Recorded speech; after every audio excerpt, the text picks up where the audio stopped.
verdade, é o tema aqui da mesa, que são negócios, né? Que é o carnaval, é o samba que dá negócio. Samba e carnaval dá muito negócio, a gente tem um mercado muito promissor, um mercado muito aberto, né, para negócios. Quando nós pensamos em qualificação, capacitação de pessoas, nós também temos que pensar como colocar essas pessoas no mercado, como trazer recurso para essas pessoas estarem trabalhando, ter sua renda digna. E o mercado está aí, ele está próspero, tem muitos negócios para serem desenvolvidos, né? É uma proposta que a gente já fala há muito tempo. E falando do Rio de Janeiro propriamente, que é a minha cidade, o Rio de Janeiro é uma cidade turística, é uma cidade que está cheia de eventos e onde pode muito bem abraçar esses profissionais do carnaval. Três grandes exemplos, eu vou dizer aqui para vocês, que em 2007 teve os Jogos Pan-Americanos e todo aquele show de abertura e encerramento foi feito pelos profissionais do carnaval, que eu tive o maior prazer de coordenar e levando para a apresentação do espetáculo aquela mão de obra tão criativa. A Olimpíadas 2016, da mesma forma, projeto da professora, nossa saudosa Rosa Magalhães, também o show de abertura e encerramento, toda a produção do pessoal de carnaval. E, recentemente, eu fiz a curadoria de uma exposição no Sebrae, onde a gente mostrava todo o trabalho, toda a mão de obra do carnaval, que são pessoas que trabalham o dia inteiro, a semana toda, o mês todo, o ano todo, no entretenimento, nos espaços de TV, espetáculos e de shows. Então, resumindo mesmo, nós temos no potencial do carnaval a possibilidade de ter profissionais competentes para estar trabalhando 365 dias e não apenas 5 dias do desfile. Eu gostaria muito de sair daqui desse congresso com a certeza que tudo que foi discutido aqui para que fosse o melhor para o carnaval, que realmente vire um documento, né, e que vire parcerias, que tenha parcerias e venha oportunidade para que o carnaval esteja cada vez mais crescente, que ele esteja mais potente, mas também muito mais inclusivo. Porque todo esse recurso que vem para carnaval, ele precisa ter uma distribuição justa para quem trabalha. Eu deixo aqui um abraço para vocês e também fico à disposição. Obrigada.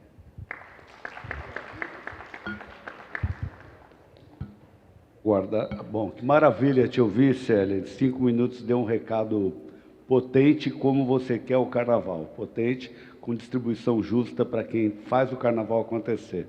Acho que o recado está dado com muita sabedoria. Parabéns. Vamos ouvir agora o Pedro Silva. Pedro Silva, que é de São Paulo e do Rio, não é isso, Pedro? Em todo lugar. Estou um pouquinho aqui também. Vice-presidente da Liga RJ, faz gestão, captação de recursos, palestrante, fundador do Carnaval Lab. A gente quer te ouvir, mas você é paulista ou carioca? Sou paulistano do Bexiga. Paulistano do Bexiga, olha só. Mas o carnaval nos une, então né? Deve ser da Vai Vai. Sou Vai Vai. Vai Vai. Sou Vai Vai. Tá, De fato, de origem. Do mestre Tadeu. Exatamente. Maravilha, vamos ouvir o Pedro. Obrigado. Boa noite, gente. É um prazer estar aqui. Florianópolis, essa cidade que me recebe muito bem. Eu falo que estou em São Paulo, trabalho no Rio, mas Florianópolis eu também tenho no coração uma cidade que me recebe muito bem. Quero cumprimentar a mesa, nossa referência no Rio de Janeiro, Dona Célia, e aos demais amigos aqui presentes. Eu acho que as duas mesas anteriores, elas resumem um pouco do que a gente vai falar aqui agora. Acho que dá para falar em 5 minutos. Se eu passar um pouquinho, vocês me perdoem. Eu acho que a questão da parte comercial do carnaval, ela parte muito de posicionamento. Eu vou dar um exemplo para vocês. Na Liga RJ, nós representamos 15 escolas de samba, 15 grandes escolas de samba, né? Grandiosas, que poderiam estar tranquilamente no grupo especial, mas é uma competição, só sobe uma, desce uma, então a gente tem que tratá-las como tal e a gente faz o máximo para isso. Mas a gente também encontra dificuldades, porque quando a gente sai para o mercado para falar sobre carnaval, sobre acesso, a gente esbarra numa competição, que ela é natural, junto com a Liesa. E quando a gente sai para falar de Carnaval do Rio de Janeiro, a referência é o grupo especial. Então, para você vender a imagem, para você fazer um marketing de um grupo de acesso, é mais difícil. Então, onde eu posiciono para vocês, que é a questão do posicionamento. Eu tenho o David aqui. David, para quem não conhece, trabalha com cultura, escreve projetos maravilhosos e é uma peça fundamental nessa nova guinada da Liga RJ, não porque trabalha para a Liga RJ, ele é um prestador de serviço, mas nos ajuda muito. Quando eu falo posicionamento, é como você defende a sua marca, como você defende a sua ideia. A gente falou aqui de captação de recursos, o Odeci deu uma aula aqui, sempre muito presente também na cultura, deu uma aula, mas a gente não pode só olhar para aquilo que vem do poder público. A gente tem que entender o que acontece também com o dinheiro da iniciativa privada e como que a gente capta esse dinheiro da iniciativa privada. E aí é posicionamento. Eu vou dar um exemplo para vocês. Quando a gente fala de redes sociais, como que essas escolas de samba hoje usam suas redes sociais? A gente vê inúmeros seguidores, milhares de seguidores, mas o que fazem com isso? De fato, estão fazendo business, estão fazendo negócio com essas redes sociais ou estão só divulgando ensaios, divulgando ali suas atividades? Eu falo isso porque a gente tem um case dentro da Liga RJ, do nosso patrocinador master hoje, que é a Aviação Águia Branca, que ele surgiu por uma ação dentro de uma rede social. A gente faz uma prospecção junto com a equipe de marketing comercial, a gente faz uma prospecção para tentar entender quem são os players do mercado, quem está investindo, quem está em movimentação, e nós vimos uma movimentação da Aviação Águia Branca, pela internet. A gente tentou contato, não conseguimos, tentei via LinkedIn, não consegui, mas eu vi que a CEO do grupo usava o Instagram. Falei, aqui é uma ferramenta de contato. Usei o Instagram, entrei em contato com ela, apresentei a liga. Ela deixou bem claro, falou, Pedro, eu não conheço nada de carnaval, mas eu acho que o meu time pode te responder melhor. A gente entrou em contato com o time de marketing da Águia Branca, as coisas aconteceram e hoje a Águia Branca é nosso patrocinador, está conosco e vai para mais um ano de parceria com a Liga RJ. Então, o que eu quero dizer com isso? É como você posiciona a sua marca. Quando a gente fala de marketing, todo mundo já pensa, vamos atrás da Petrobras, vamos atrás da Vale, vamos atrás de empresas grandes. Mas, às vezes, o patrocinador da sua escola, porque vamos ser bem sinceros, o que acontece ali no grupo especial, 12 escolas, tanto de São Paulo quanto do Rio de Janeiro, é algo único, exclusivo daquele setor. Quando a gente fala de carnaval, a gente está falando de mais de 1.000 escolas de samba em todo o Brasil. A gente está falando de 100 ligas de carnaval que não vão ter a mesma realidade financeira dessas ligas. Então, o patrocinador, de repente, de uma escola, de uma praça menor, ela está no bairro. Ela está ali na esquina, ela está numa indústria, ela está na padaria. Porque, de repente, um empresário, microempresário, ele pode ajudar uma ala dentro da escola. Ele pode ajudar um setor dentro da escola. Mas, mesmo assim, você precisa apresentar para ele um projeto conciso. Então, é posicionamento. Como você posiciona a sua marca? Como você apresenta a sua escola de samba? E isso serve tanto para o grupo especial, quanto o grupo de acesso, quanto escolas menores. Então, eu pauto vocês que, para suas escolas de samba, aqui todos sambistas, preparem um material, tenham sempre esse cuidado. Seja a sua ala de passista que vai pedir um patrocínio para uma empresa da região, preparem um material, façam uma apresentação, cuidem da escola como se fosse uma escola de um grupo especial, porque não muda muito. O que vai mudar são as entregas. Né? Uma escola de samba de um grupo especial tem uma entrega muito maior do que uma escola menor. Mas o cuidado, principalmente depois, porque não basta também só vender. Você tem que saber prestar conta, o Odeci falou muito bem aqui, você tem que prestar conta, você tem que ter um pós-venda, porque a gente encontra muitos vezes, eu tenho aqui o presidente Nenê, que após a minha saída do Vai Vai, quem abriu o espaço, te agradeço muito, Nenê, pela oportunidade. Eu fui diretor de marketing na UESP, qual a gente teve um projeto muito, muito bacana, te agradeço muito. E lá também são 65 escolas de samba, escolas em bairro, tem capilaridade.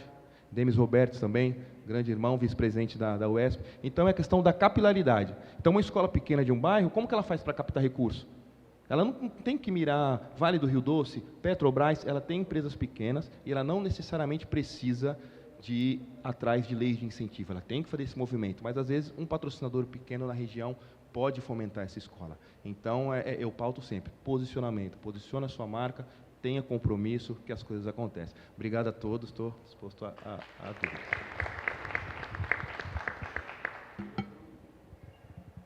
Pedro, parabéns, acho que mostrou o caminho, né? com bastante tranquilidade, ensinou que a gente realmente pensa em grandes empresas, né, nesse momento. E eu acho que, parafraseando, já que você é da Vai Vai, o mestre Tadeu, você mostrou aqui o quanto é importante levar o carnaval a sério, apresentar um projeto consistente, vender a sua marca, se posicionar no mercado, que as coisas podem acontecer. Parabéns. Vamos ouvir agora o Alexandre Oliveira, que é do Rio de Janeiro, CEO da A. Oliveira Produções, Eventos e Gestão em Carnaval. Bom, boa noite a todos. Prazer estar aqui em Florianópolis. Cumprimentar a nossa companheira Célia Domingues, que eu particularmente tenho um carinho e um respeito muito grande. Aprendo muito com a Célia. Cumprimentando a Célia, cumprimentadores da mesa, né? Agradecer a presença do meu amigo David Santana, que vai nos contribuir aqui também nessa discussão. Bom, a minha participação aqui, nós temos a experiência no QE de Niterói, né, que eu vou um pouco na contramão do que tem sido dito aqui na Conasamba. Tem me assustado um pouco a fala dos companheiros em relação ao Carnaval, em especial do Rio de Janeiro, como referência, né, Sapucaí, Liga RJ, Superliga, que são as grandes visibilidades do Carnaval, no caso, no nosso estado do Rio de Janeiro. Acredito que aqui em Florianópolis seja a mesma coisa, né, por conta da grandiosidade que vocês vêm construindo, mas eu quero trazer um olhar para as escolas do interior, né? O amigo companheiro aqui fez uma colocação bastante interessante da dificuldade que a escola do interior tem de busca de recursos ou patrocínio através de Lei Rouanet. Os números que o Odaci Costa apresentou aqui, se todo mundo observar com um olhar mais profundo, né, representa, entre os projetos apresentados, né, e os projetos captados, algo aqui em torno de 1%, né, através da Lei Rouanet. O que demonstra para nós? Que o carnaval do interior, o carnaval, vou usar um termo do amigo aqui, das escolas menores, não estão sendo alcançados, né? E aí eu trago o case de Niterói, né, do que a gente tem construído com a Prefeitura Municipal de Niterói, né, através da Neutur, né, e, claro, a própria Prefeitura, no incentivo de recursos para aquele carnaval. E houve um salto de 2, 3 anos, né, gigantesco na qualidade do Carnaval de Niterói nesse sentido. Então, o nosso olhar, na última quarta-feira, né, nós tivemos a oportunidade de estar em Brasília, através da deputada do Rio de Janeiro, Laura Carneiro, sendo atendido pela ministra Margarete Menezes, né, e aí, em nome da nossa FENASAMBA, né, pedi permissão ao nosso presidente Cachito para representar a nossa federação, porque eu também faço parte da federação, sou do Conselho Deliberativo, né, para criar uma discussão com o Ministério da Cultura, para que a gente possa ter outros veios de recursos apoiados pela iniciativa privada, né, ou até pelo próprio governo federal, que também entendeu naquele momento que participa pouco do carnaval, né? Quando eu digo participa pouco do carnaval, nesse viés dos carnavais menores, dos carnavais do interior, que é tão importante quanto o Carnaval de São Paulo, quanto o Carnaval de Florianópolis, quanto o Carnaval do Sul, quanto o Carnaval do Rio e de São Paulo.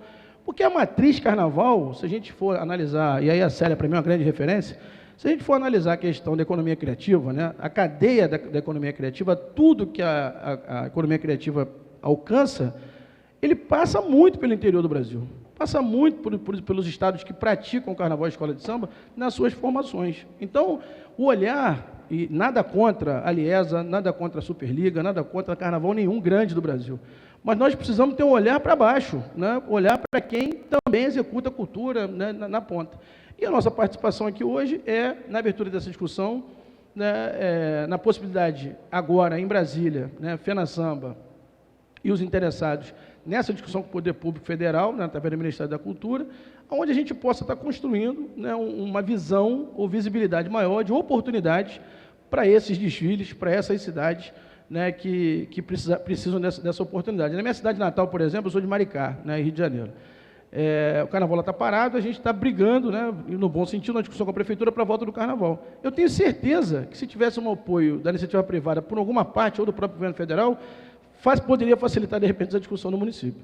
Né, então, eu quero mais, para não me alongar mais, né, porque eu acho que a contra-informação que a gente traz, o David Santana vai ajudar na continuidade. Então, do mais, eu queria agradecer a todos pela oportunidade, parabenizar a cidade de Florianópolis pela oportunidade da Conasamba, a FENASAMBA, o nosso presidente Cachito e a todos que nos trouxeram até aqui. Muito boa noite, muito obrigado. Muito bem colocado, Alexandre, obrigado pela sua contribuição. Eu quero ouvir agora o Marcos, que é CEO da Print 9, a Print 9 que é a maior distribuidora de tinta reutilizável, é reciclável? Qual Fabricante. Fabricante, né? Fabricante. Sim, sem dúvida. Vou falar desse assunto também. E aí, eu conversando com ele hoje à tarde, ele me falou assim, olha, hoje a gente tem equipamentos que misturam as tintas, que produzem, mas quando eu comecei, era mexendo na mão ali no braço. O primeiro né, pedido grande foi na mão, não tinha Então- máquina, não tinha nem carrinho Então, para levar. a gente tem história aqui de um empreendedor, começou pequeno, pensou grande, sonhou e conquistou o espaço, que acho que essa é Vamos a lá, diferença. vamos lá. Eu tinha preparado a apresentação, ela caiu, porque não vai dar tempo também. Eu vou levantar, tá bom? Desculpa. Comprei uma roupa nova, pô. E a minha fala, a princípio, é começar às 4h30 e terminar 7:45, uma fala rápida, mas eu vou falar o mais rápido que eu puder. A Print 9 nasceu de uma necessidade que eu percebi, de um incômodo, da falta de atenção do mercado para com o carnaval. Ninguém via o carnaval. Quando o camarada queria pintar, ele corria no centro da cidade, comprava uma latinha de tinta serigrafia, pintava e ia embora. Eu percebi que o carnaval merecia um pouquinho mais de atenção. Então a gente desenvolveu, vou pular uma parte, vou ser muito rápido, a gente desenvolveu produtos que atendiam às nossas necessidades, que são muito específicas. A gente precisa de efeitos diferenciados, a gente precisa de resistências diferenciadas. E precisa atender uma cabeça pensante que é a do carnavalesco, o cara que cria o projeto, que não tem limite, criatividade não tem limite. Então, quando a gente vai empreender, a gente precisa muito mais de coragem do que de dinheiro. Você vai errar, vai pesquisar, vai recomeçar. Vai ter dia que você fala assim, por que é que eu vim parar nesse negócio? Por que eu não continuei CLT? Porque o empreendedor é um cara muito incomodado, ele vê um problema onde todo mundo vê uma limitação, ele vê uma oportunidade. Onde todo mundo via uma limitação, onde ninguém viu uma oportunidade, eu enxerguei uma oportunidade. Assim como várias outras pessoas. A gente tem startups de uma série de coisas, você tem aí empresas grandes de mercado hoje, de entregador, sempre houve entregador de pizza, ou não? O entregador de pizza sempre existiu. Tem um dia o cara falou assim, pô, mas se eu criar um mar aqui, eu jogo esses peixes tudo aqui dentro. Quem quiser pescar, paga para mim. E quem quiser ser pescado, também paga para mim. Percebe? E o cara criou um negócio. É isso que eu fiz. A gente tem que ter, o empreendedor tem que ter, quem trabalha principalmente com economia criativa, paixão, criatividade, persistência. E apostar na sua ideia fora da caixinha. Quando eu comecei a Print 9, eu propus parceria para um amigo meu, amigo de anos. Ele falou assim, não, Marcão, obrigado, agora eu estou sem grana, não vai dar.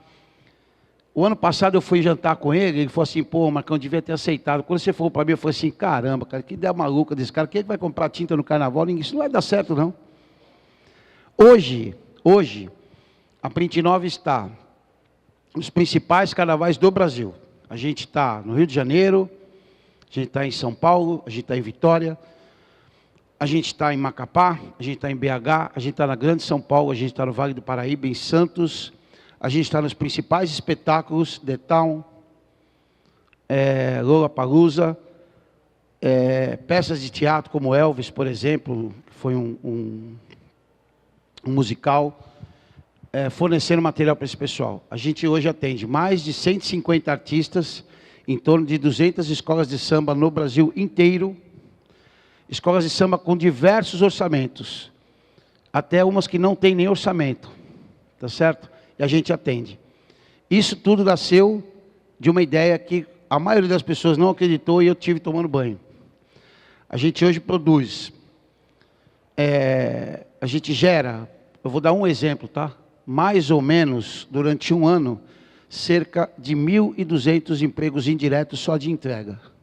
Só de entrega. Então, acredite na sua ideia, por mais fora da casinha que você achar que seja, porque os loucos têm lugar especial no mundo, tá certo?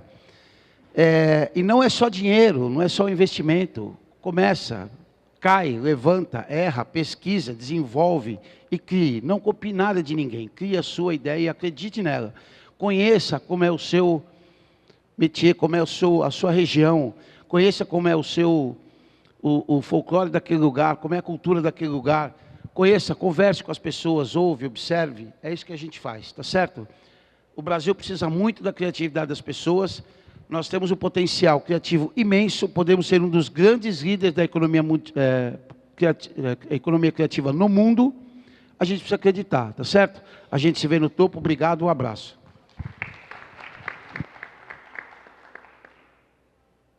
Maravilha, vamos ouvir. Parabéns, Marcão. Inspirador aí para quem está começando e tem ideias e vê onde você chegou. Isso sempre inspira outras pessoas. Vamos ouvir o doutor David Santana. Perdão, eu troquei a ordem, né? Vamos ouvir o doutor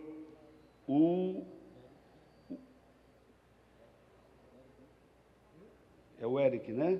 Derek Santana. Os dois são Santanas, né? Por isso que eu troquei, né? É isso? Oi. Eu agora, então? Eita, nós. Boa noite, gente. Boa noite a todos e todas. Eu sou o Derek Santana. Eu sou turismólogo, educador, produtor cultural. Sou da base da FENASAMBA. Me orgulho muito de dizer isso. Estou desde o primeiro congresso lá no Guarujá. Sou lá de Goiânia e hoje eu estou na missão de construir a diretoria de política para trabalhadores da cultura do Ministério da Cultura. E como o tempo é escasso, eu só quero agradecer o convite, dizer que acho que das coisas mais interessantes do movimento social que surgiu nos últimos anos é a FENASAMBA. Então, nós do Ministério da Cultura estamos de porta aberta, porque discutir o carnaval, discutir as nossas festas populares é fundamental. Bom, eu acho que quando a gente fala de mercado do carnaval, eu vou trazer uma outra perspectiva, que é pensar das políticas públicas, né? Que é a gente pensar não só o mercado, mas as outras dimensões também do carnaval, porque a gente não pode as perdê-las de vista, né? A cidadã e a da cultura por si só, porque em tempos de bet, muita coisa me assusta, né? Quando eu vejo um projeto, e aí citando, quando a gente pensa num sambódromo que tem mais camarote do que arquibancada, a gente tem que pensar em que lugar as nossas comunidades estão entrando, né? Como que a gente consegue valorizar essas pessoas que estão no dia a dia. E como que a partir dela a gente consegue construir a sustentabilidade. E aí, dialogando com a coisa que o Cachito, que o pessoal trouxe para a gente na reunião com a ministra, para a gente falar de mercado, a gente tem que falar da possibilidade de existência, de ter o carnaval. E nós estamos vendo muitas cidades aí que estão cancelando o seu carnaval com esse discurso populista de que nós vamos investir em saúde, nós vamos investir em outras coisas. Gente, investir em carnaval é um bom negócio, é um excelente negócio, todos os dados comprovam isso. Então, se você investe no carnaval, você vai ter mais dinheiro para investir na saúde, na educação, porque volta. Para além de ser importante, porque é importante por si só, mas volta bastante para o mercado. Então, isso é a primeira coisa da gente dizer. Segunda é formação e qualificação. Isso que a Célia faz tão bem, que isso para a gente é fundamental. Hoje, nós temos lá do Ministério da Cultura a Escola Solano Trindade de Formação e Qualificação Técnica, Artística e Cultural. O nome é grande, mas o objetivo também é SCUT. A SCUT, hoje, nós já chegamos a mais de 200 mil alunos matriculados, a mais de 40 mil certificados entregues para profissionais, e nós queremos avançar muito no debate do carnaval. Para a gente é fundamental tornar essa plataforma também, que a gente consiga dar vazão, dar capilaridade para as formações, para o carnaval também, porque a gente já chega hoje a 67% dos municípios. Então, esse é um dos instrumentos, mas a gente precisa de formação também lá, nas escolas de samba, porque eu tenho certeza que ninguém melhor do que para ensinar fazer os seus expedientes do que as próprias escolas de samba. Então, como que a gente consegue fomentar, não só os desfiles, mas esse fazer que é do dia a dia, que é do aprendizado, que é da profissionalização, que é da construção de uma comunidade que trabalha a cadeia produtiva do samba. Outra coisa que eu quero dizer, e é dialogando muito com o que o Marcos trouxe, que é fundamental e uma provocação que eu faço, que é, nós precisamos nacionalizar as nossas cadeias produtivas. Quanto de tinta a gente produz aqui? Quanto de tecido a gente produz aqui? Quanto de pedraria? Quanto de emprego a gente deixa de gerar? Quanto de trabalho a gente deixa de gerar porque a gente compra as coisas da China? Isopor, tecido, plumagem. Nós temos que nacionalizar essas cadeias produtivas. Isso para a gente é fundamental para que a gente consiga tornar a nossa festa cada vez mais sustentável e que cada vez mais as pessoas consigam viver do carnaval. Isso que a Célia traz. Não é um dia, não são 5 dias no ano, não são 10 dias, não é um mês. São 365 dias. E como que a gente consegue, a partir disso, dessa nacionalização, pensar outras possibilidades? Eu acho que a gente tem que pensar cada vez mais em cooperativas, associações, redes. Porque se você tem uma cooperativa aqui em Florianópolis, você talvez consiga produzir para o carnaval do estado como um todo. A gente consegue pensar outras perspectivas a partir disso. Nós temos um debate muito interessante, isso da nacionalização também, dialoga muito com a cooperativa, com o BNDES. E a gente precisa avançar com o BNDES, que eles nos procuraram no ano passado, falando assim, olha, nós queremos encontrar as cooperativas que trabalham na economia criativa e na cultura, porque nós não temos acesso a elas. E nós estamos querendo desenvolver uma linha de crédito específica. Então, como que a gente consegue garantir trabalho decente para essas pessoas a partir disso? Como é que a gente consegue buscar novas linhas de fomento, e aí não só o fomento a fundo perdido, mas também empréstimos, também outras formas de se pensar. E aí, só para caminhar já para o final, convido para vocês uma política que nós estamos lançando agora, que será estruturante para a nossa economia criativa, que será lançada no dia 19 de novembro, lá em São Paulo, que é o Brasil Criativo, que é a nossa política de economia criativa, que vai dialogar muito, vai trazer soluções para que a gente comece a pensar a rede da economia criativa no Brasil como um todo, ela cada vez mais capilarizada. Porque se hoje a gente tem dinheiro, e aí, como diz o nosso presidente Lula, como nunca antes na história desse país, nós temos dinheiro chegando a 99,9% dos municípios do país, através da Lei Aldir Blanc, nós temos carnaval acontecendo na maior parte dos municípios. Como que a gente consegue, a partir disso, estruturar para aquilo que muitos aqui disseram, para que nem tudo gire em torno do poder público? A gente precisa que a iniciativa privada coloque dinheiro também no nosso carnaval. E aí, para concluir, que aí é falar também do nosso métier, né, da parte que nos cabe deste latifúndio, que não existe pensar um mercado do carnaval se nós não pensarmos quem trabalha o carnaval. Como que a gente consegue garantir direito para essas pessoas que estão dentro do barracão? Como que a gente consegue, aí eu coloquei para o Cachito algumas possibilidades, falei assim, olha, vamos sentar e vamos fazer termos de ajustamento de conduta, vamos chamar o Ministério Público do Trabalho, o Ministério do Trabalho e Emprego, para que a gente consiga dar, primeiro, condições para esses trabalhadores, condições decentes, que a gente consiga garantir os direitos deles e para que o trabalho não pare. Isso para a gente é fundamental. A gente precisa organizar o trabalho para que esses trabalhadores eles sejam reconhecidos enquanto, e aí isso quando a gente fala lá de trabalhadores da cultura, a gente sempre fala, tanto das pessoas que são sujeitos de direitos sociais, trabalhistas e previdenciários, isso para a gente é fundamental, entender que aquilo que a gente faz, a gente merece ser pago por isso, mas para além disso, entender que esses trabalhadores do carnaval são responsáveis para a gente colocar na avenida, nas ruas, a maior festa popular desse país. Então, sem eles, não há carnaval para a gente colocar na rua. Então, como que a gente valoriza eles, que são vocês? Nós também sou do carnaval, me coloco nesse lugar também. Como que a gente coloca essas pessoas, como que a gente faz a sociedade como um todo entender que sem eles a gente não consegue garantir o acesso aos direitos culturais da nossa população. Então, nós temos que pensar em dar direitos e garantias e melhores condições de trabalho cada vez para essas pessoas. E me coloco à disposição, estamos lá no Ministério da Cultura, no primeiro andar, na Secretaria de Economia Criativa, para que juntos a gente consiga pensar cada vez mais possibilidades de... Não tem outra forma da gente fazer isso que o nosso governo prega, de união e reconstrução do nosso país, que não seja investindo em muito em quem trabalha na nossa cultura. Porque se a gente fala de soberania, nós falamos primeiro de uma soberania que ela é cultural. E nós precisamos ter a soberania nossa completa. E o carnaval é um dos nossos grandes instrumentos de soberania e de poder para a gente dialogar com o resto do mundo. Esse é o nosso lugar do Brasil. Esses são os nossos dois maiores ativos, a nossa biodiversidade e a nossa diversidade cultural. Por isso é tão importante fazermos e acreditarmos no mercado que é tão profícuo, que é tão grandioso, que é o nosso mercado carnaval. Meu povo, estou à disposição de vocês. Meu muito obrigado e uma boa noite. Zé, desculpa, eu pedi para fazer uma interferência aqui, só para falar que a FENA Samba, né, e a Academia Brasileira de Artes Carnavalescas, em que eu estou vice-presidente, Milton Cunha presidente, nós estamos fazendo um mapeamento do profissional do carnaval no Brasil todo.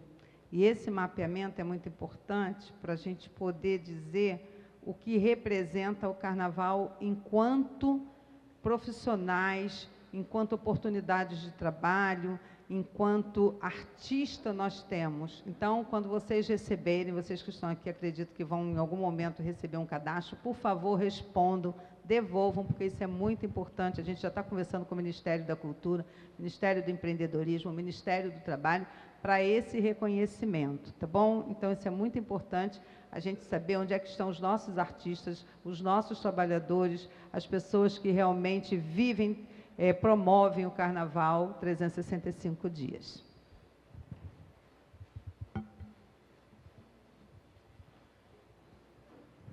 Sete segundos aqui para o microfone. Coisa boa, Célia. Parabéns. Excelente iniciativa. Parabéns, Milton Cunha, presidente. Trabalho diferenciado. Obrigado, Derek. Vamos ouvir agora o David Santana, que é, perdão, está escrito errado aqui, já sei que é David Lima Santos, que é CEO do Rio Criativo, é isso? Obrigado, David. Oi, boa noite para todos. Cumprimentando a nossa representante feminina na mesa, Célia, que é uma referência, eu cumprimento a mesa. Cumprimentando o presidente da FENASAMBA, agradeço o convite. Cumprimentando o presidente Flavinho, da Império Serrano. Cumprimenta todas as agremiações, grupos representativos aqui. Trabalho há 20 anos com projetos de captação de recursos, gestão de recursos, e há aproximadamente 14 anos a gente começou a trabalhar com as leis de incentivo, com as políticas públicas de fomento, e há 10 anos a gente, mapeando e pesquisando, chegou num diagnóstico, infelizmente, muito crítico. E aí, há aproximadamente 10 anos, a gente procurou as ligas lá do Rio de Janeiro, e aí a gente cumprimenta a Federação do Rio, a Liga RJ, a Superliga, cumprimenta também a AC Produções, onde a gente começou uma parceria em Niterói, depois foi para a Liga de Blocos em Maricá, e fazendo um destaque, uma ressalva em que o vice-presidente Pedro comentou, de se posicionar, a gente percebeu que dentro do mercado de negócios de patrocínio, precisava criar um movimento de reorganização institucional, reorganização de posicionamento, de comprobatório. É uma série de barreiras que existiam, criando um abismo entre as políticas existentes e entre os grupos de segmento populares. Isso começou a ser construído há 8 anos, a gente vai quase completar uma década. Durante esse tempo, a gente destaca que a gente não teve diálogo com os ministérios, porque não existia predisposição para a cultura, e que a gente ficou imensamente feliz e gerou a expectativa de poder dialogar com esse novo governo, e que é o governo que mais dedica tempo, dedica formas e criou programas que existem para fomentar a cultura. Mas a gente também tem um desafio gigante, que é as políticas públicas de fomento, de fato, ainda não chegam e alcançam os grupos de segmentos populares e muitos artistas de periferia e muitos trabalhadores da cultura. Isso é um diagnóstico que é um desafio gigante, que o Ministério tem várias secretarias e diretorias dedicadas. E aí, dentro desse histórico no Rio de Janeiro, presidente, a gente destaca que, resumindo aqui em 5 anos, são mais de 90 escolas de samba que foram reorganizadas, cumprem todas as responsabilidades e exigências fiscais da lei de incentivo, tem material próprio, tem hoje uma rede social própria definida e já alcançaram 3, 4 recursos nesses anos, tem objeto aprovado e prestação de conta aprovada. É um case que a gente conversou com o presidente da FENASAMBA e que a gente quer cooperar esforços com as ligas estaduais para poder começar a replicar. Mas de todo esse histórico, gente, a gente percebeu três eixos aqui que precisam ser construídos. A gente procurou o Ministério da Cultura nessa quarta-feira, fomos muito bem recebidos pela ministra, por uma série de diretores, pela secretária nacional de Economia Criativa, a Cláudia Leitão, e a gente apresentou para eles um cenário, um desafio até, que é o segmento escolas de samba, ele é responsável pela indústria do carnaval, ele promove, ele gera o conteúdo artístico do maior espetáculo da Terra, e isso todo mundo sabe, mas o resultado em si de fomento, dentro do que está posto e exige hoje, a margem, na maioria dos estados, não bate 1% de acesso. Então, esses bilhões, seja pela lei de incentivo, seja pela PENAB, seja pela Paulo Gustavo, seja pelos programas de recorte novos que estão sendo lançados, se a gente, por exemplo, pega o cenário do Rio de Janeiro, Superliga, Niterói, Maricá, que são as escolas menores, né? A gente tem 80 escolas de samba que até então nunca tinham acessado ou recebido. E a gente pode dizer que desse esforço de movimentação, hoje a gente tem praticamente ali 90% das escolas acessando, são um ponto de cultura, acessaram algumas a PENAB, outras a Paulo Gustavo, mas a gente conversou com o Ministério de que, da mesma forma que outros segmentos, gente, tem linhas de fomento, linhas de investimento definido, e que a gente jamais fala contra qualquer outro segmento, o cinema, o teatro, o audiovisual, a música, todos eles merecem e devem ter investimento. A gente precisa criar um entendimento com o poder público de que o segmento das escolas de samba, ele precisa estar presente com rúbrica, com reserva de recursos em qualquer política pública federal. E ele tem essa justificativa legítima de falar, porque muita gente, por uma série de dificuldades, de repente não consegue entender o contexto geral. O segmento das escolas de samba promovem o calendário que mais pratica atividades de cultura contínuas e recorrentes durante os últimos 20 anos na história do Brasil. Não é nenhum outro segmento, é as escolas de samba. Ela também promove o calendário que mais fomenta artistas em periferia, na história do nosso país. Mas ela também promove o maior calendário de inclusão e diversidade, de protagonismo de artistas, pretos, pardos, LGBTQI+, mulheres, 60+. Nenhum outro segmento tem tanta produção orgânica do que o segmento escola de samba. Aí a gente tem ainda o calendário, que é o segmento que mais movimenta a economia de trabalhadores da cultura e empreendedores em regiões de subúrbio e periferia. Porque é as escolas de samba que movimentam o figurinista, o ateliê, a costureira, no subúrbio, na favela. Porque quem está aqui na elite cultural está indo lá na Zona Sul, está indo lá na grande multinacional. Só que, mas é complicado, como é que a gente vai justificar uma diferença para outros segmentos? A gente não tem que justificar. A gente tem que construir, da mesma forma que se construiu legislação que definia o fundo de audiovisual, a gente precisa começar a discutir se não tem que ter um fundo para a indústria do carnaval, para o artista do carnaval. Porque se a gente for falar de recurso público, as políticas públicas são mantidas com nosso imposto, não é? Que a gente paga na água, na coca, em tudo que a gente compra, em tudo que a gente vende, seja produto, seja serviço.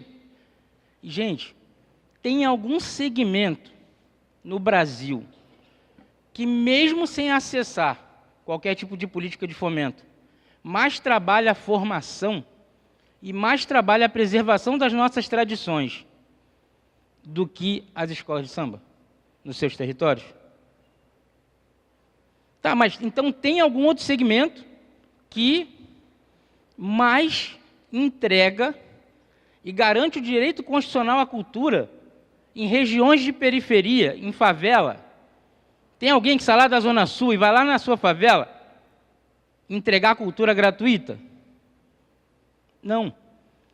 E aí, como é que pode, em vários estados, gente, o carnaval ser o produto que mais movimenta turistas, que mais arrecada impostos e que mais gera lucro para uns 6 vetores econômicos, entre eles a hotelaria, a gastronomia, os serviços, e de tudo que ele movimenta, gente, a gente tem menos de 1% das mais de 1.200 escolas de samba que tentam sobreviver de forma orgânica, que recebe algum tipo de recurso ou patrocínio. Isso não está normal, não está legítimo.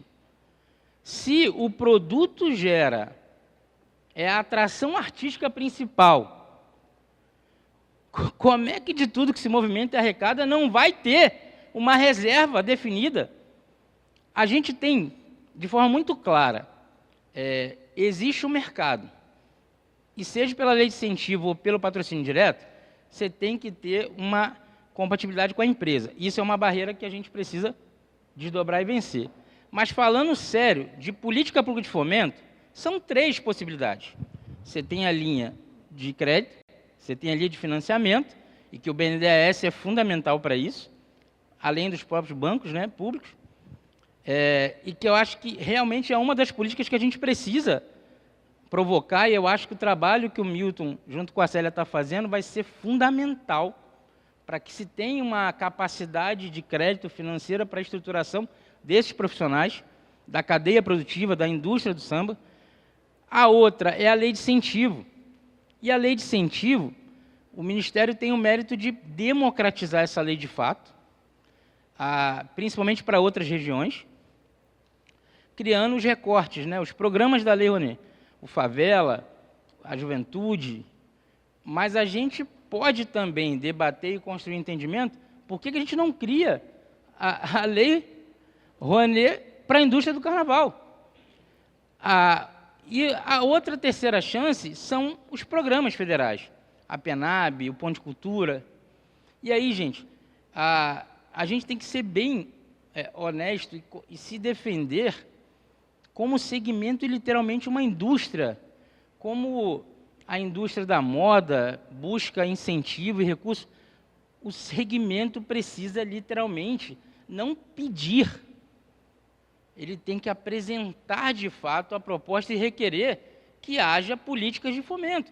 Nos editais, por exemplo, a Paulo Gustavo, que é descentralizada para estados e municípios, o índice, se a gente pegar a relação, o número de escolas de sambas que alcançaram, foram contempladas por esses editais, ele não bate nem 10%, nem 8%, porque, infelizmente, alguns estados e municípios estão manipulando as regras para favorecer a elite das suas cidades, estados. Por exemplo, no Rio de Janeiro, a gente teve 400 vagas para Ponto de Cultura e que só contemplaram 8 escolas de samba. E é quase impossível um projeto dizer que realiza e atende mais pessoas e público do que uma escola de samba, dentro da sua temporada. Então, a gente precisa, das políticas públicas de fomento, ter, sim, uma reserva, um recorte para as escolas de samba, porque, de fato, é o segmento que garante, mesmo sem fomento, o direito constitucional à cultura, principalmente no subúrbio e nas regiões de favela. E isso, gente, infelizmente, em várias cidades chegaram no limite que tinha e estão acabando. Não é acabando o desfile do carnaval, não. É acabando e fechando as escolas de samba. Elas estão encerrando as suas atividades, seus calendários, seus espaços, porque até então elas fizeram o máximo de limite que tinha sozinha. Então, a gente apresentou para o Ministério esses números, essas métricas. É uma construção de dados exatos, não é ideia, não é pensamento, é a realidade hoje construída no Rio de Janeiro, pelas ligas, por parceiros privados, é uma rede grande que a gente trabalhou como voluntário, né, Pedro? A gente começou o trabalho há 8 anos como voluntário. E, de fato, hoje a gente tem uma demanda comprovada, demonstrando que é o segmento raiz que mais produz e garante cultura para a sociedade, principalmente nas regiões de vulnerabilidade e violência. Então, se tudo isso que é produzido hoje, comparado a qualquer outro segmento, que ele continue recebendo o que ele já recebe, mas que a gente tem que passar a se defender e tem que ser respeitado como o maior segmento de garantia de atividades e experiências culturais dentro da história do nosso Brasil. E para isso a gente conta com a FENASAMBA, com as ligas, para que a gente possa, de fato, construir esse entendimento, seja com o poder público, seja com as empresas. A gente tem que agradecer muito e dar uma salva de palmas aqui para o nosso amigo, porque é a primeira vez que a gente escuta uma empresa dizendo: eu vou me dedicar para criar um produto para o carnaval. Eu nunca escutei isso de empresa nenhuma em 13 anos. Que mais empresas tenham essa sensibilidade e que a gente possa usar ele de exemplo. Da mesma forma, ele já está cadastrado lá no Salic? Já é um patrocinador? Tem que começar a ser. Se não é. E aí, gente, fica aqui, eu peço desculpa, tá, pelo horário, mas infelizmente o que a gente preparou de elementos, a gente precisava compartilhar, foi uma conversa que a gente teve com o presidente, né, Alexandre?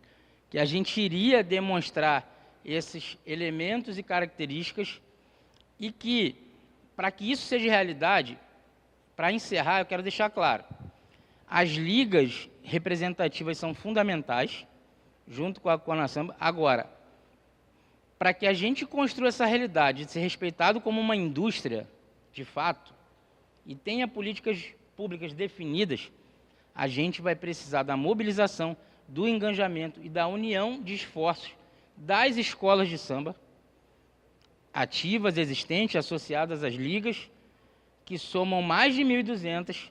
A gente vai precisar criar um grande movimento de mobilização na internet, nas redes sociais, gritando de uma forma organizada de que o segmento existe, é o que mais produz e que precisa de investimentos definidos e permanentes. Obrigado pelo tempo.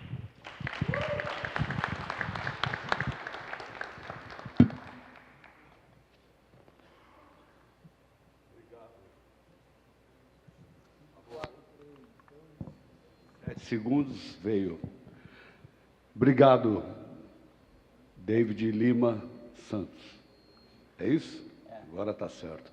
Vamos lá, vou falar muito rapidamente, de uma maneira bastante resumida, algumas políticas públicas que são voltadas para o MEI, criadas lá pelo Ministério do Empreendedorismo, criado pelo governo federal, porque entendeu a necessidade de ter políticas públicas voltadas para o microempreendedor individual, o proprietário de microempresa e empresa de pequeno porte. Durante muitos anos, só existia Ministério do Desenvolvimento, Indústria e Comércio, que era voltado para grandes empresas. E a gente sabe que essas grandes empresas conseguem ter articulação no Congresso, tem lobby, às vezes é recebido por prefeito, e o microempreendedor individual, os proprietários dos pequenos negócios ficavam muito à parte disso tudo. Então, eu vou falar daquilo que eu entendo que possa fazer mais sentido nesse momento e também de uma maneira resumida, mas estou à disposição para tirar dúvida.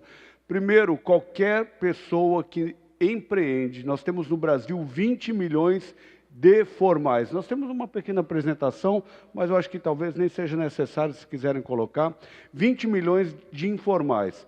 Qual é a vantagem de você empreender? Primeiro que, ao se formalizar como microempreendedor individual, a partir do momento que tem um CNPJ, passa a contar com todos os benefícios previdenciários que alguém com uma carteira assinada tem. Então, tem a cabeleireira da comunidade, tem aquela que faz doce para vender na comunidade. Se ela fizer isso de uma maneira informal e por qualquer motivo adoecer, ela não tem o auxílio-doença. Mas, estando formalizado como microempreendedor individual, passa a contar com auxílio-doença, auxílio-maternidade, com todos os benefícios previdenciários que um trabalhador formal de carteira assinada tem. Como é que eu faço para me formalizar? Posso fazer isso por conta própria? Posso. Eu entro lá no gov.br/MEI. É o portal do empreendedor oficial. Ali tem uma aba que diz assim, formalize-se. Em alguns minutos, a pessoa, por conta própria, vai emitir o seu CNPJ dentro da categoria da ocupação. Para empresas grandes, a gente fala KNAI. Para MEI, a gente fala ocupação. Então, seja cabeleireira, seja transista, seja pintor, eletricista, seja... Oi? Gastronomia, sim. Os que mais tem no Brasil é exatamente da área de alimentação, de beleza e de moda. Enfim, Então, faz a formalização como microempreendedor individual em alguns minutos. Mas existe aquelas pessoas que não sabem fazer isso por conta própria. A gente sabe que no nosso país existe uma exclusão digital. Para isso, uma das políticas públicas que nós criamos é o MEI Conta com a Gente. O MEI Conta com a Gente, o conta é de contabilidade, para que possa o microempreendedor individual que quer se formalizar, quer iniciar o seu trabalho, ele possa contar com o apoio de um contador, serviços de um contador de maneira gratuita. Isso vale para todo o Brasil. Muito pouca gente sabe disso, né, Célia? E é importante a gente fazer chegar essas informações nas comunidades, nas escolas, para que as pessoas possam contar com esse serviço. E aí vai entrar no gov.br/MEI Conta com a Gente. Nesse caso, a própria plataforma, a pessoa vai escrever que quer se formalizar e mora, por exemplo, lá em Vila Isabel. O sistema vai localizar o contador parceiro do programa, que é de Vila Isabel, para justamente poder ter essa interação pessoal com o contador. É uma parceria do Ministério do Empreendedorismo com a FENACOM, Federação Nacional dos Contabilistas, e também com a Confederação Nacional do Comércio. O Ministério tem a política pública que facilita a vida de quem quer começar a empreender e contar com o serviço de um contador de maneira gratuita. Ele vai ajudar a fazer a formalização, vai emitir as 12 primeiras guias DAS, que é o documento de arrecadação do Simples Nacional especial para mês, e vai fazer a primeira prestação de contas anual. 1 ano de serviço gratuito. Nesse ano, o microempreendedor individual, ele vai perceber se ele aprendeu a fazer isso por conta própria ou se, depois de 1 ano, ele prefere contratar o serviço do contador. Então, é aquela política do ganha-ganha, não é isso, Pedro? Onde o contador também presta o serviço, mas depois de 1 ano ele pode ser contratado. E para o microempreendedor individual, nesse ano ele pode ter aprendido, ele aprendeu quais são as suas obrigações como MEI. E aí a gente chama de um período de incubação, para ver se ele quer começar a fazer por conta própria. Então, gov.br/MEI Conta com a Gente, a vantagem de ter os benefícios previdenciários para quem está formal. E, além disso, conta também, para a gente finalizar, com linhas de crédito que foram criadas pela primeira vez na história do Brasil, específicas para MEIs e microempresa. Por que eu destaco isso? Porque a grande dificuldade que o MEI ou a microempresa tinha de ter acesso ao crédito, então, a gente sabe que no setor carnavalesco, a gente encontra serviços como transistas, maquiadores, como aderecistas. A gente viu aqui a Vanessa, por exemplo, que tem um ateliê que faz aquelas roupas lindas específicas para o carnaval, que conversando com ela, Cachita, ela me falou, Marcelo, eu não sabia nada disso, e o quanto é importante. Ela me contou que ela pegou uma linha de crédito de 10 mil, virou 20, e ela se enrolou para pagar por conta da sazonalidade. Ela até gravou um vídeo dizendo, olha, eu faço as fantasias, faço essas roupas específicas para o carnaval, mas passo boa parte do ano, Célia, sem serviço. E aí ela tinha que segurar as finanças do seu negócio, pegou uma linha de crédito que realmente mais prejudicou do que ajudou. Por isso agora tem o Procred 360. Qual é a dificuldade que o MEI ou a microempresa tem para ter o Procred? Podemos voltar, tem uma parte ali do Procred 360. Ali, ó, aí, Procred 360. É uma linha que está disponível para MEIs e microempresas. Então, o microempreendedor individual, que tem um limite de faturamento de até 81 mil por ano, vamos supor que fez a declaração em 2024 de 81 mil, que é o limite. Está disponível essa linha de crédito de 30% do que faturou no ano anterior. Portanto, fez a declaração de 81 mil, tem 24 mil disponível na Caixa Econômica Federal, no Banco Bradesco e no Banco do Brasil. A única exigência que a legislação fala é que não pode estar inscrito na dívida ativa da União. Se não estiver inscrito na dívida ativa, essa linha de crédito está liberada.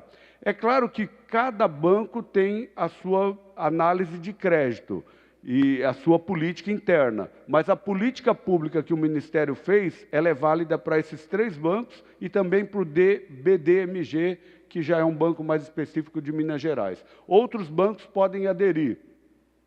Nós estamos falando de 30% do que faturou no ano anterior, mas se for mulher, 50% do que faturou. Dentro da política de apoio ao empreendedorismo feminino, que eu conversava com a Célia hoje à tarde, desse recorte especial, porque a gente sabe que tem muitas mulheres que abrem mão de uma carteira assinada, abrem mão de um emprego formal para empreender perto da sua família, para estar perto de seus filhos, contribuir na educação dos seus filhos. Então, se é difícil empreender, a gente sabe que para as mulheres muitas vezes é mais difícil. Por isso, essa política esse recorte especial do governo federal de incentivo ao empreendedorismo feminino. O exemplo que eu dei de 81 mil para as mulheres, então, ao invés dos 24 mil para um microempreendedor individual, nós estamos falando de 40.500 disponível. Qual é a taxa de juros? 5% ao ano, mais taxa Selic. Então, eu estou falando aqui de 20% ao ano.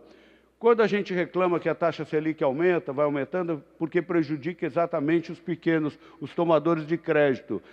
Facilita muito e melhora a vida de especuladores financeiros. No entanto, o tomador de crédito fica prejudicado. Quando a gente lançou o programa, então hoje nós estamos falando de 20% ao ano. Quando a gente lançou o programa, a taxa Selic estava bem menor, foi no ano passado, a gente estava falando de 1,35% ao mês.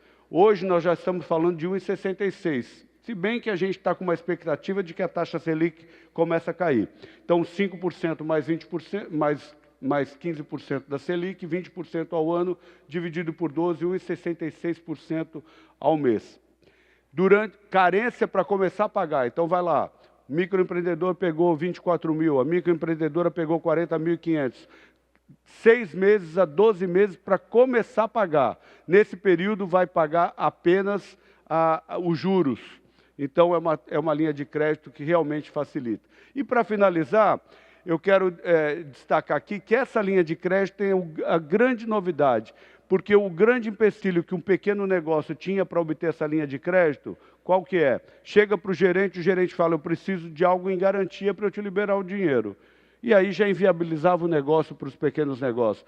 Pedia um carro em garantia, pedia um imóvel em garantia, isso inviabilizava. O Ministério do Empreendedorismo criou o Fundo Garantidor das Operações. O próprio Ministério dá a garantia aos bancos, o que permite cobrar essa taxa de juros bem inferior ao que é praticado no mercado. Então, esse é o grande diferencial dessa linha de crédito. Por que é importante a informação? Que vocês nos ajudem a fazer chegar essa informação na ponta. Porque muitas vezes o microempreendedor individual, quando procura uma linha de crédito, ele vai... no banco, o gerente vai oferecer uma linha de crédito específica, porque muitas vezes ganha ponto de vender aquela linha de crédito com juros mais caros, mais altos. Então é importante que com informação chega e já se apresenta nesses bancos, dizendo, eu vim aqui buscar o Procred 360. Então eu penso que é isso.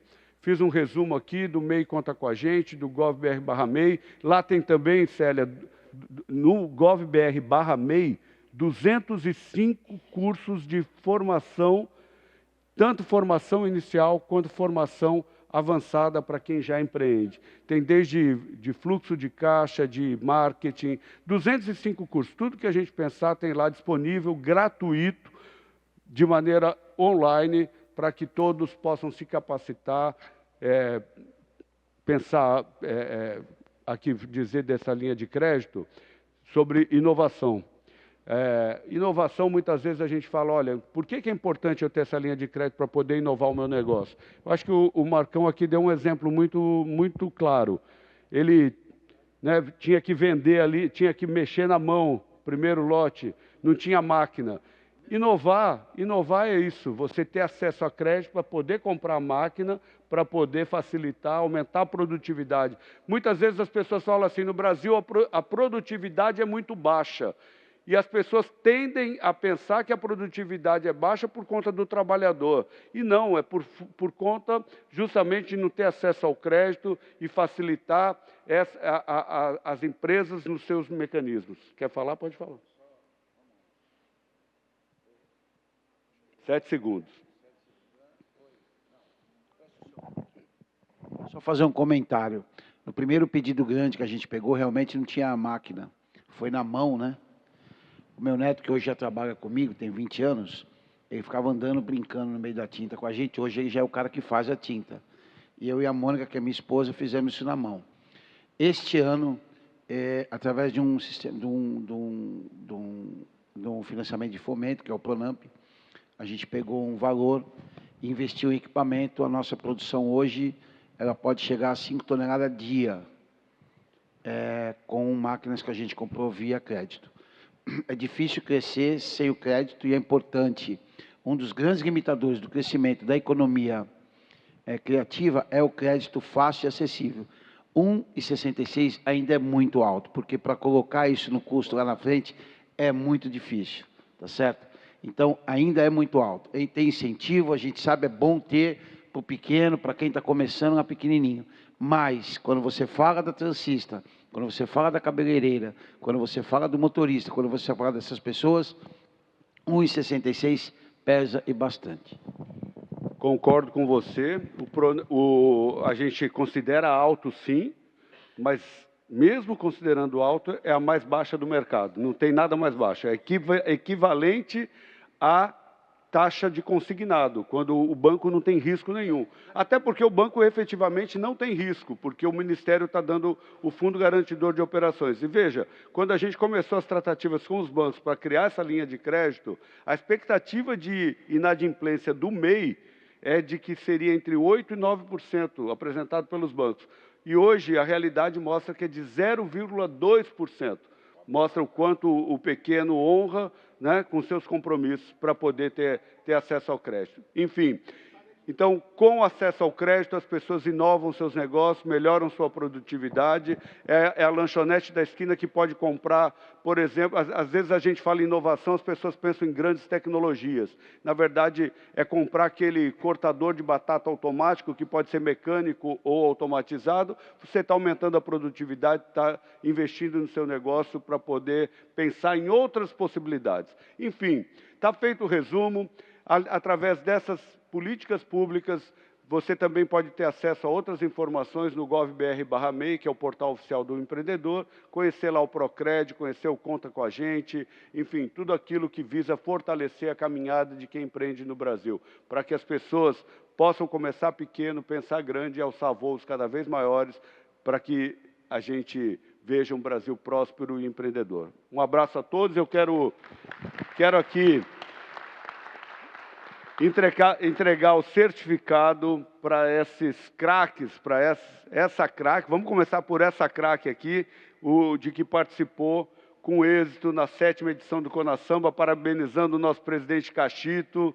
Excelente organização. Em seu nome, saudar todos aqueles da diretoria, todos que fizeram esse evento acontecer. E a Célia, que é uma referência, Célia Domingues. Parabéns, Célia. Vai tirar foto? Tá bom. Vamos chamar aqui o Pedro Silva, também recebeu o certificado. Não merece? Alexandre Oliveira.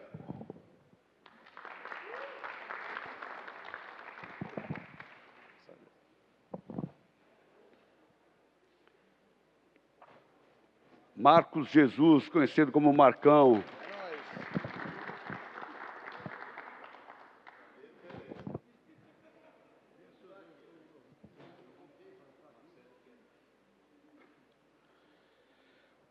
Derek Santana.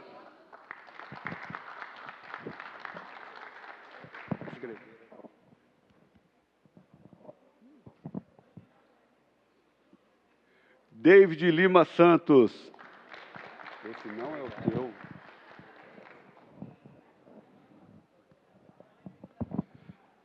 Presidente.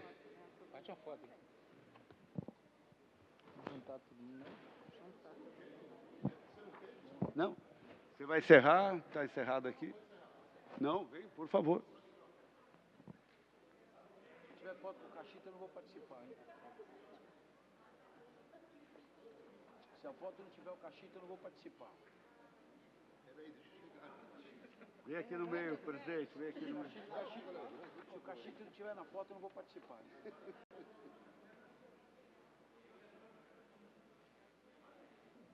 Viva o samba, viva o carnaval, viva a Cona Samba. Valeu, gente. Obrigado, viu, senhores e senhoras? Foi uma grande palestra. Estava lá fora, mas consegui ouvir a maioria de vocês. Muito obrigado. Marcelo, muito obrigado mais uma vez. Muito obrigado por trazer, você e o ministro Márcio França, trazer o MEMP para dentro da nossa rede cultural do Carnaval. E todos os nossos amigos aqui, Alexandre, Pedro, a Célia, que também é da nossa família Fena Samba, eu esqueci o nome, o David, nossa, Derek, desculpa, Derek, não tem mais ninguém, né? É isso, gente. Amanhã vamos estar... você. Marcão.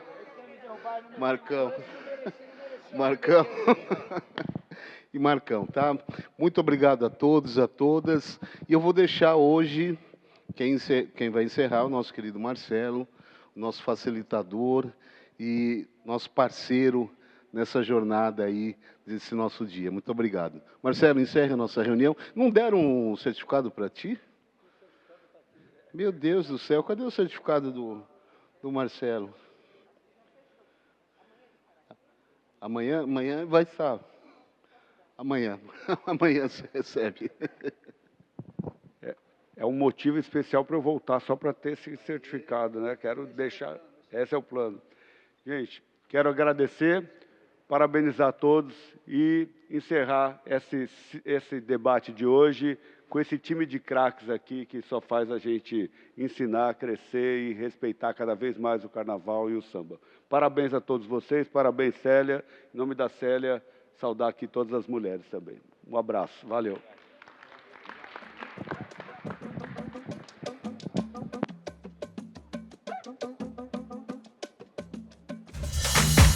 O SEBRAE é o Serviço Brasileiro de Apoio às Micro e Pequenas Empresas.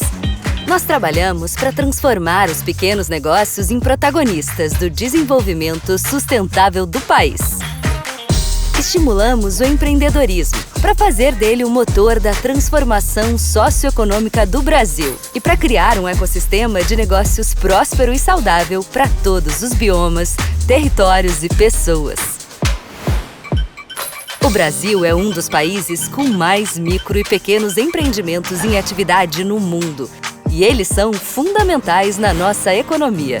São milhões de brasileiros empreendendo, gerando renda, emprego e mais qualidade de vida para suas famílias e para todo o país. Acredite, o impacto dos pequenos é gigante.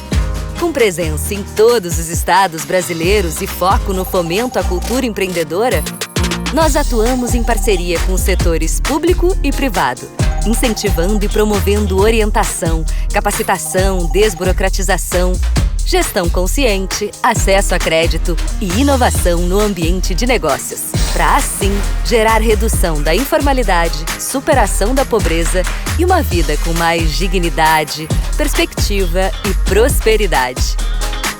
A nossa agenda prioritária abrange diferentes setores estratégicos, com projetos na Amazônia e em todas as regiões do território nacional. Estimulamos a neoindustrialização do país, a inclusão produtiva, a produção de energia limpa para todos e uma educação empreendedora.